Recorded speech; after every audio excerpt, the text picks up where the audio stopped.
रितेश, क्या हुआ? तुमने प्रशांत भैया से बात की? प्रशांत भैया की चोरी पकड़ी गई है विनीता। पापा ने पुराने सारे ऑर्डर्स कैंसिल कर दिए हैं। अब ना तो प्रशांत भैया के पास पैसा है और ना ही चोरी करने का दूसरा मौका। तुम कुछ नहीं कर सकते?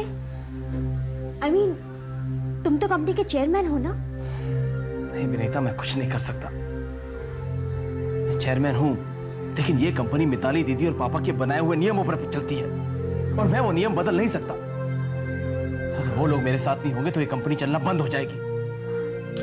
गॉड, अब हम वो सोनिया का क्या करें?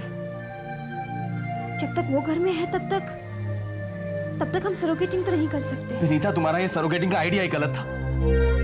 इतनी सी बात समझ नहीं रही हो तुम। आज नहीं तो कल इस घर में कोई दूसरी सोनिया आ जाएगी। तो तुम क्या चाहते हो? ये एक सोनिया की वजह से मैं अपनी जिंदगी भर की खुशियां भूल जाऊं? मैंने तुमसे कहा था विनीता कि तुमने जिसे अपनी खुशी मान लिया है,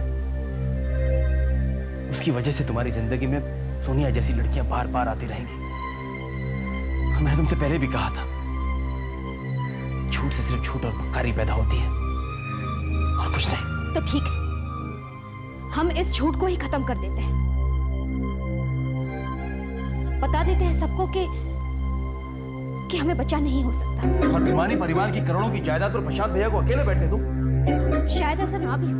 इतना बड़ा चांस नहीं लिया जा सकता विनीता। लिया जा सकता है, क्योंकि मेरे लिए तुम्हारी जायदाद से ज्यादा मेरा बच्चा होना जरूरी और अहम है। मैंने तुमसे कितनी बार कहा है रितेश, छोड़ो इस जायदाद को। हमें जितना भी मिलेगा उसी में ही गुजारा कर लेंगे हम। विनीता, जिसे इतना कुछ साथ लेकर जीने की आदत पड़ जाती है ना, वो थोड़े बहुत की बातें तो कर सकता है, लेकिन उसमें जी नहीं सकता। गॉड, ये नहीं हो सकता, वो नहीं हो सकता, तो क्या हो सकता है? यही तो समझ नहीं पा रहा हूं मैं। ठीक है, तुम दूसरी शादी कर सकते हो उस श्रेया दलाल के साथ। शायद इसीलिए तुमने सरोगेटिंग का शराब विनीता, जस्ट शराब। मैं तुम्हें 1000 बार कह चुका हूं कि मेरा श्रेया के साथ ना कोई ताल्लुक है, ना कोई रिश्ता। अगर ये सच है ना, तो इस सच को साबित करने का सिर्फ एक ही तरीका है रितेश, हमारा बच्चा। क्योंकि इंसान जिसके साथ बच्चे की जिम्मेदारी उठाने को तैयार होता है, वो उसी के साथ जिंदगी बिताने को भी तैयार होता है।